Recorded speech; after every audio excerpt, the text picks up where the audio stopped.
옆에 분들과 인사합시다. 오늘 참 잘 오셨습니다. 오늘 큰 은혜 받고 돌아갑시다.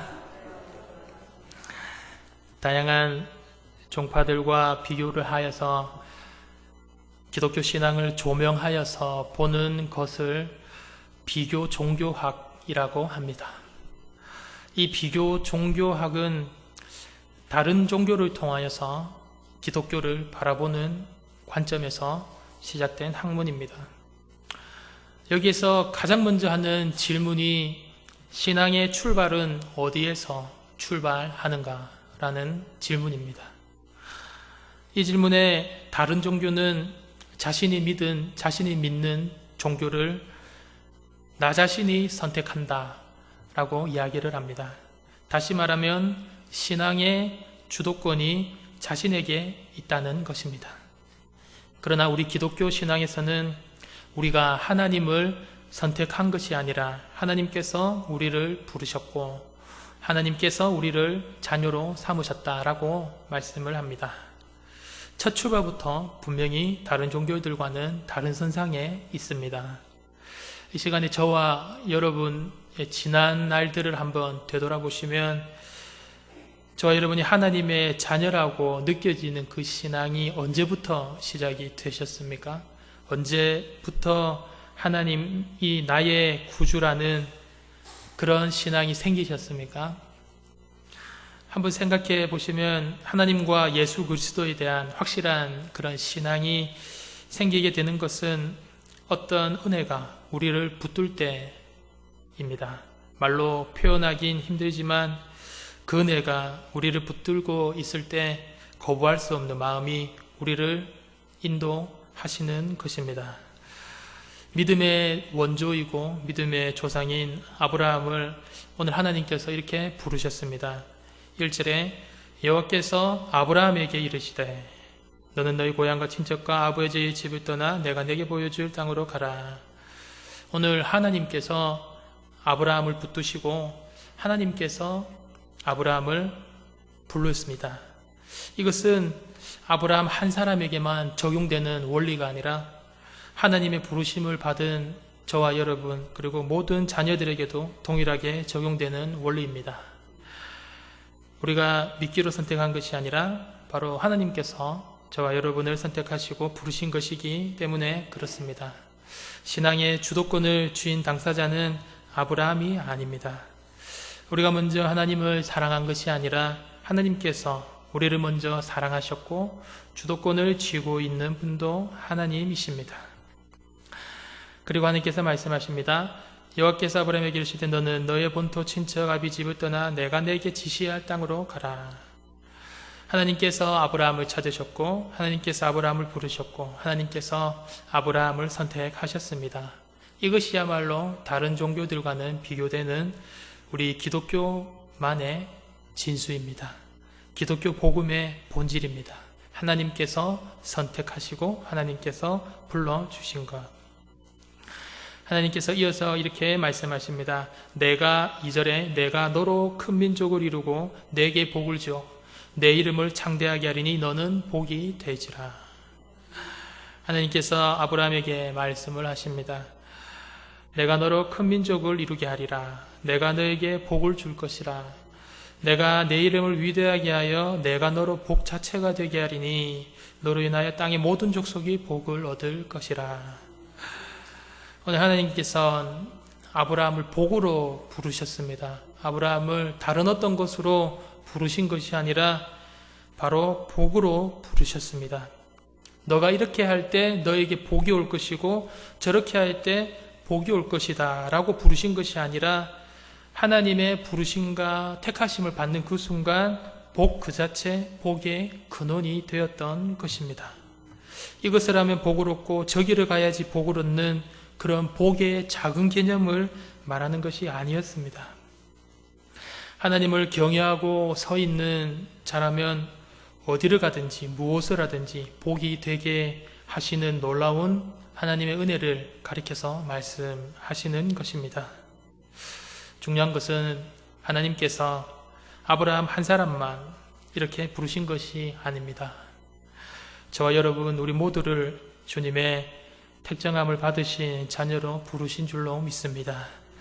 예수님께서도 제자들에게 동일한 원리를 적용하셨습니다. 요한복음 15장 16절 말씀을 보면 너희가 나를 택한 것이 아니요 내가 너희를 택하여 세웠나니 이는 너희로 가서 열매를 맺게 하고 또 너희 열매가 항상 있게 하여 내 이름으로 아버지께 무엇을 구하든지 다 받게 하려 함이라 고 말씀을 하고 계십니다. 과일이 왜 항상 있게 하셨습니까? 그것은 바로 나 혼자만 먹는 것이 아니라 다른 사람과 함께 먹기 위함입니다.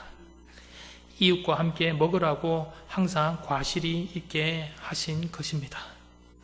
이에 대하여서도 예수님께서 누가복음 6장에 제자들을 파송하시면서 이렇게 말씀하십니다. 누가복음 6장 27절 이하에 그러나 너희 듣는 자에게 내가 이르노니 너희 원수를 사랑하며 너희를 미워하는 자를 선대하며 너희를 저주하는 자를 위하여 축복하며 너희를 모욕하는 자를 위하여 기도하라. 예수님께서 제자들을 오늘 파송하실 때 그들을 저주하는 사람들을 축복하라고 말씀하셨던 것처럼 하나님께서 오늘 아브라함에게 이 모든 땅의 민족과 모든 나라의 복들이 바로 아브라함으로 인하여서 흘러가게 하라고 말씀을 하고 계십니다. 이것뿐만 아니라 하나님의 선택하심은 강권적인 선택하심입니다. 그리고 하나님의 부르심은 일방적인 은혜의 부르심입니다. 하나님께서 저와 여러분들에게 구원을 받을 것인가 라고 하면서 우리의 의사를 물어보시고 나서 타진하고 나셔서 하나님의 백성으로 하나님의 자녀로 부르신 것이 아닙니다. 우리가 하나님의 자녀가 될 수 있는 어떤 완벽한 조건을 취득하였을 때 우리를 부르신 것 또한 아닙니다. 하나님의 전적인 은혜로 하나님의 전적인 자녀 삼아 주심으로 저와 여러분을 선택하여 주신 것입니다. 우리가 이렇게 하나님으로부터 선택을 받고 하나님으로부터 택정함을 받았다라는 것은 우리의 생사화복이 주님의 손에 달려있다는 것을 의미합니다. 우리가 하나님께 택정함을 받았다라는 것은 우리가 하나님의 자녀됨의 은혜를 우리 스스로 포기할 수 없다라는 것을 의미합니다.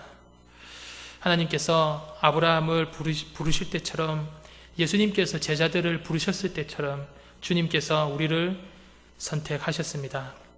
이 부르심과 선택은 우리 평생에 유효하다라는 것입니다. 그 누구도 그 무엇도 우리를 향한 하나님의 부르심과 선택을 무효화시킬 수 있는 것은 없음을 의미합니다. 이 사실을 가장 깊이 깨달은 사람이 바로 사도 바울이었습니다. 그래서 서신서 말씀에 끊을 수 없는 하나님의 사랑을 이야기해 주고 있습니다. 로마서 8장 35절 이하에 누가 우리를 그리스도의 사랑에서 끊으리요 환난이나 공고나 박해나 기근이나 적신이나 위험이나 칼이랴 내가 확신하노니 사망이나 생명이나 천사들이나 권세자들이나 현재일이나 장래일이나 능력이나 높음이나 깊음이나 다른 어떤 피조물이라도 우리를 우리 주 그리스도 예수 안에 있는 하나님의 사랑에서 끊을 수 없느니라. 이처럼 우리를 향하신 하나님의 선택적인 사랑하심과 또 부르심은 강권적이고 아무도 그것을 무효화시킬 수 없습니다. 오늘 이런 하나님의 은혜로 하나님께서 아브라함을 불러주셨습니다. 내가 너에게 복을 주리니 너는 복이 될 것이라. 너로 인하여 세상 모든 민족이 복을 얻게 될 것이라. 이제 이것으로 하나님의 부르심을 받은 아브라함은 정체성이 분명해졌습니다. 예수님을 부르심을 받았던 제자들도 정체성이 분명해졌습니다. 하나님의 부르심을 받은 교회의 정체성이 분명해졌습니다. 복의 근원이 될지라. 바로 복 그 자체인 것입니다. 교회와 그리스도인은 복 그 자체인 줄로 믿습니다. 그리고 이 복은 항상 다른 사람들과 함께하는 복으로 연결되어집니다. 우리 사람의 본성은 원하는 갚으려고 하고 복은 혼자서 차지하려고 하는 그런 특징이 있습니다. 하지만 성경이 말씀하시는 복은 우리 사람의 그런 본성을 부채질하는 그런 작은 복을 의미하지 않습니다. 하나님께서 이렇게 낮고 작은 복을 주시기 위하여서 우리를 부르신 것이 결코 아님을 말을 하고 있습니다.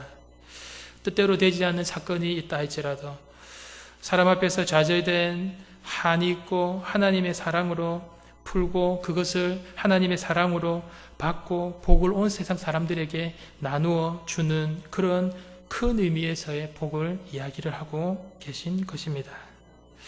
그래서 나도 복을 받고 또 나로 인하여서 다른 사람들까지도 복을 받는 그 복을 말씀하시는 것입니다. 그 복이 온 세상을 향하여서 흘러가도록 우리를 주님의 자녀로 부르셨고 교회를 부르셨습니다. 복의 근원으로 부름받은 아브라함은 세상의 모든 민족과 백성들을 어떻게 축복합니까? 받은 복을 어떻게 세상에서 나누게 됩니까? 그 대표적인 신뢰가 창세기 18장 내용입니다. 내용을 보면 해가 뉘엿뉘엿 저물어 갈 때 3명의 사람이 아브라함을 찾아옵니다. 아브라함이 나그네의 옷을 입은 이 천사들을 극진하게 대접을 합니다. 이때 하나님의 천사가 아브라함에게 이야기를 합니다. 세상 모든 민족이 너로 인하여서 복을 받을 것인데 내가 어찌 행하는 일을 너에게 숨길 수 있겠느냐 하시면서 하나님께서 이 천사들을 통하여서 소돔과 고모라를 멸망시키시기 전에 하나님은 아브라함에게 모든 계획을 설명해 주십니다. 소돔은 아브라함에게 많은 것을 의미하고 있습니다. 바로 조카 롯과 그의 가족들이 살고 있는 곳이 바로 소돔이었기 때문에 그렇습니다. 이때는 아직 아들 이삭이 태어나기 전이었습니다. 그러므로 소돔에 살고 있는 조카는 아브라함에게 있어서 이 세상에서 단 하나밖에 없는 유일한 피부치였습니다. 그런데 하나님께서 바로 이 도시를 멸망시키시겠다고 하셨던 것입니다.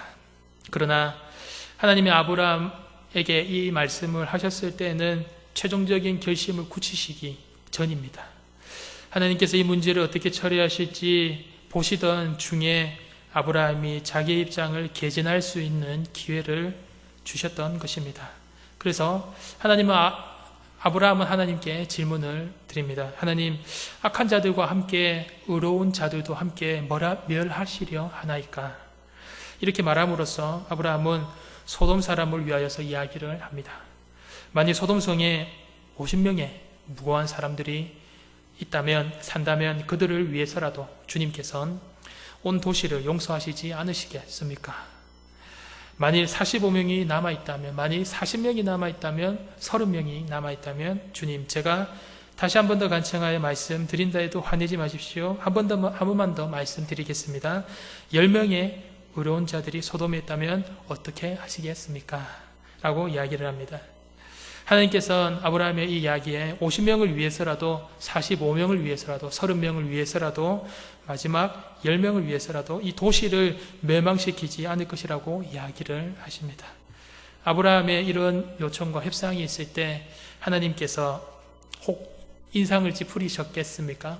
하나님께서 노하셨겠습니까? 하나님께서는 아브라함 요청을 모두 다 들어주셨습니다. 아브라함이 하나님께서 주신 복을 혼자만 누리려는 것이 아니라 아파하는 세상과 함께 나누려 하였기 때문에 그렇습니다. 아브라함을 통하여서 모든 민족이 복을 받을 것이라는 약속이 또렷하게 다가오고 있었기 때문에 그렇습니다. 아브라함은 숫자가 10까지 떨어졌을 때쯤 더 이상 그 밑으로 숫자를 이야기할 필요를 느끼지 못하게 됩니다. 그는 이제 분명하게 깨닫게 됩니다. 소돔 사람의 운명은 정의롭고 공평하신 하나님의 손에 달려있다는 사실을 받아들입니다. 소돔과 고모라 사건을 통하여서 하나님께서 아브라함에게 무엇을 말씀하고 계십니까? 하나님이 아브라함을 선택하신 것은 아브라함을 통하여서 세상에 속한 사람들에게 복을 주시기 위함이십니다. 하나님께서 우리를 선택하신 것은 우리를 통하여서 우리가 사는 세상 사람들에게 복을 주시기 위함이십니다. 우리는 세상을 향한 복의 채널입니다.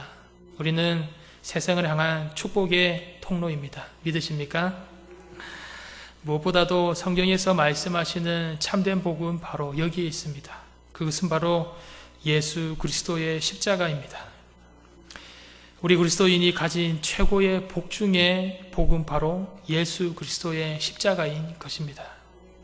요한복음 3장 16절 말씀을 보시면 하나님이 세상을 이처럼 사랑하사 독생자를 주셨으니 이는 그를 믿는 자마다 멸망하지 않고 영생을 얻게 하려 하심이라. 믿는 자마다, 전하는 자마다 이 복의 근원을 가질 수 있습니다.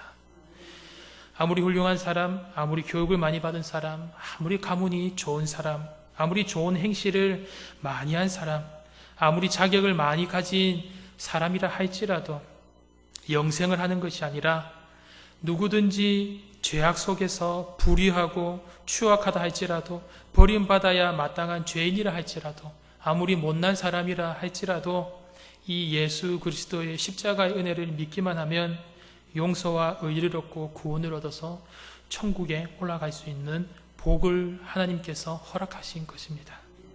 이것이 진짜 우리 기독교의 복의 근원이요 복 중의 복인 것입니다. 이것은 누구에게나 해당되는 복입니다. 죄인인 우리가 복과 소망을 얻을 수 있는 곳이 바로 십자가 밑인 것입니다. 로마서 3장 23절 이하의 말씀에 모든 사람이 죄를 범하였음에 하나님의 영광에 이르지 못하더니 그리스도 예수 안에 있는 성량으로 말미암아 하나님의 은혜로 값없이 의롭다 하심을 얻은 자 되었느니라. 은혜와 값없이 주시는 축복, 이것이 가장 중요합니다. 은혜는 대가를 원하지 않습니다. 받는 자가 선량한 사람이 되어서 주는 것이 아닙니다. 받는 사람이 자격이 없는데 받을 수 있는 것이 바로 이 선물인 것입니다. 은혜로서 구원의 선물을 얻고 이것을 얻어서 우리가 의롭다 하심을 받아 구원을 얻게 되었으니 죄인이 꿈과 소망을 얻는 곳이 바로 이 십자가 아래인 것입니다. 죄를 짓고 불의하고 추악한 사람이 온 세상의 손가락질을 받아도 이 십자가 아래에 나오면 구원과 희망과 꿈을 얻을 수 있게 되는 것입니다. 이 세상을 살아가면서 허물이 없는 사람이 어디 있겠습니까? 이 세상을 살아가면서 죄악이 없는 사람이 어디 있겠습니까? 허물과 죄악이 없는 사람은 이 세상에 하나도 없습니다. 죄는 아담과 하와가 하나님을 떠난 것이 원죄이며 허물은 그 원죄 때문에 내가 세상에서 저지르고 있는 죄인 것입니다. 도둑질하며 방탕하고 살인하며 탐욕하며 거짓말하며 가지고 있는 욕심을 가지고 남의 것을 빼앗고 하는 모든 것들이 우리의 허물인 것입니다. 이 허물과 죄를 우리 예수님께서 십자가상에서 모두 다 청산해 주셨고 용서해 주셨습니다. 그렇게 허물 많은 사람이 어떻게 새 사람이 되겠느냐? 그렇게 고주망태가 어떻게 새 사람이 되겠는가? 그렇게 도박꾼이 어떻게 새 사람이 되겠고 그렇게 거짓말쟁이가 어떻게 새 사람이 되겠는가? 그렇게 하는데 그러한 사람들이 거룩하고 새 사람이 될 수 있는 희망과 소망을 얻을 수 있는 곳이 바로 이 십자가 아래인 것입니다. 고린도전서 6장 11절 말씀에 주 예수 그리스도의 이름과 우리 하나님의 성령 안에서 씻음과 거룩함과 의롭다 하심을 받았느니라. 우리가 성령님 안에서 씻음과 거룩함과 의롭다 하심을 선물로 얻은 것입니다. 우리가 우리의 힘으로 죄악을 끊으려고 하면은 절대로 그 죄악은 끊어질 수가 없습니다. 우리가 우리의 힘으로 도덕적인 거룩한 삶으로 살아가려고 하면 우리는 그런 거룩하고 도덕적인 삶을 살아갈 힘이 없습니다. 우리가 우리의 힘으로 거짓을 떠나 참에 속하고 올바른 사람이 되려고 한다 할지라도 우리 스스로는 그렇게 할 수 있는 힘이 없습니다. 그래서 사도 바울은 로마서 7장 24절 이렇게 고백을 합니다. 오라 나는 곤고한 사람이로다. 이 사망의 몸에서 누가 나를 건져내랴. 사도 바울조차도 나는 곤고한 사람입니다. 이 죄악 많은 사망의 몸에서 누가 나를 건져내겠습니까? 라고 고백을 합니다. 하지만 우리가 십자가 아래로 나아간다면 예수 그리스도의 보혈로 씻음을 받고 성령님을 주심으로 성령님께서 우리를 점령하셔서 변화를 주시는 것입니다. 믿으십니까? 성령님께서 우리를 변화시키시고 고치시는 줄로 믿습니까? 할렐루야. 겨울이 지나면 봄이 되고 봄이 지나면 여름이 되고 여름이 지나면 가을이 되듯이 시절이 변화처럼 우리 삶에 성령님으로 변화가 되는 것입니다. 그러므로 이것 역시도 값없이 주시는 은혜인 것입니다. 오늘 아브라함에게 너는 너의 고향과 친척과 아버지의 집을 떠나 내가 내게 보여줄 땅으로 가라고 하였습니다. 우리도 마찬가지입니다. 우리도 세상에서 우리의 육신의 고향인 육체의 정욕, 안목의 정욕, 이생의 자랑과 세속을 떠나서 하나님께서 말씀하시는 지시하신 곳으로 가라고 말씀하십니다. 하나님께서 지시하신 땅이 어디입니까? 바로 십자가 아래가 하나님께서 지시한 땅입니다. 하나님은 세상에 속한 우리를 불러내셔서 십자가 아래로 가라고 하시는 것입니다. 그 십자가 아래 가면 무엇이 있습니까? 아브라함에게 복을 주셨듯이 하나님이 십자가 아래에서 우리는 예수 그리스도의 구원의 은총에 힘을 입어서 아브라함의 복과 구원과 소망을 얻을 수 있게 되는 것입니다. 갈라디아서 3장 13절 이하의 말씀에 그리스도께서 우리를 위하여 저주를 받은 바 되사 율법의 저주에서 우리를 속량하셨으니 기록된 바 나무에 달린 자마다 저주 아래에 있는 자라 하였습니다. 땅이 저주를 받아서 가시농쿨을 내고 이마에 땀을 흘려야 먹고 살 것이다 라고 하나님께서 아브라함에게 말씀하셨지만 이 저주를 예수님께서 십자가에서 모두 다 청산하셨고 우리에게 아브라함의 복을 주시겠다고 말씀하셨습니다. 그러므로 십자가 아래에 나오면 우리는 복이 되며 소망과 희망을 가질 수 있게 되는 것입니다. 아무 조건 없이 예수님을 바라보고 구원과 소망을 얻고 영생을 얻을 수가 있게 되는 것입니다. 죄악의 종이 된 이전 것, 허물의 종이 된 이전 것, 병들었던 것, 저주받은 이전 것이나 좌절과 절망과 죽음의 노예된 것이 다 사라지고 십자가 아래에서 새 것이 되는 줄로 믿습니다. 창세기 39장에 나오는 요셉의 이야기를 한번 보기를 원합니다. 요셉은 주인 보디발과 요셉은 주인 보디발은 요셉에게 자신의 집과 재산 전체를 관리하는 총무의 일을 맡기셨습니다. 그때부터 하나님은 요셉 때문에 요셉으로 인하여서 보디발의 집에 복을 내리십니다. 분명한 것은 요셉으로 인하여서 그 온 집이 복을 받게 된 것입니다. 이 사실은 저와 여러분에게 무엇을 의미합니까? 우리 주변에 있는 사람들에게 우리가 어떤 복을 줄 수 있는가를 보여줍니다. 우리는 우리가 만나는 사람들, 우리와 함께 일하는 사람들, 우리 주변에 있는 가족들에게 복이 된다는 사실을 잊지 말아야 합니다. 성경의 이야기는 어떤 사람은 선택되었고 또 어떤 사람은 지옥에 보낸다는 그런 이야기가 아닙니다. 성경의 이야기는 죄와 죽음의 저주 아래에 있는 사람을 주님께서 선택하여 주셨고 또 참된 복을 주시려는 하나님의 은혜의 이야기입니다. 이것이 하나님의 선택과 하나님의 은혜가 갖는 참된 의미이며 참된 목적입니다. 오늘 하나님께서 우리를 그리스도인을 부르셨을 때는 다른 것으로 부른 것이 아니라 복으로 부르셨습니다. 하나님께서 우리 교회를 부르셨을 때는 우리 교회가 복의 채널이 되라고 부르신 것입니다. 복의 근원은 바로 예수 그리스도의 십자가 사건입니다. 예수 그리스도의 십자가가 우리가 가지고 있는 복의 근원이 되십니다. 하나님은 많은 사람들에게 우리가 이 복을 전할 수 있는 이유를 부르셨습니다. 다른 사람들에게 이 복을 전할 수 있는 이유를 만들어 주셨습니다. 이것이 우리가 이루어 가야 할 사명입니다. 말씀을 마무리하겠습니다. 우리가 하나님을 선택한 것이 아니라 하나님께서 거부할 수 없는 은총으로 지명하여서 우리를 부르셨습니다. 이 세상에 어떤 세력도 끊을 수 없는 관계인 하나님의 아들과 하나님의 딸로 부르셨습니다. 그리고 그냥 자녀로만 삼으신 것이 아니라 하나님이 주시는 복을 온 세상과 함께 나누라고 복의 근원을 허락하셨습니다. 그 복의 허락, 그 복의 진수, 그 복의 근원은 바로 예수 그리스도의 십자가입니다. 허물 많은 죄인의 모습과 죄악으로 얼룩진 모습이라 할지라도 우리 예수 그리스도의 십자가 아래에 들어가면 아브라함의 구원과 복과 소망이 우리에게 임하게 됩니다. 우리를 통하여서 또 우리로 인하여서 우리의 주변과 가정과 직장과 이웃을 이 십자가의 복을 나타내는 삶의 은혜를 허락하여 주셨습니다. 우리 교회로 인하여서 이 십자가의 복으로 말미암아 이 축복이 세상에 전해지는 하나님의 크신 은총이 이번 한 주간 가득하시기를 주님의 이름으로 축복합니다. 기도하겠습니다.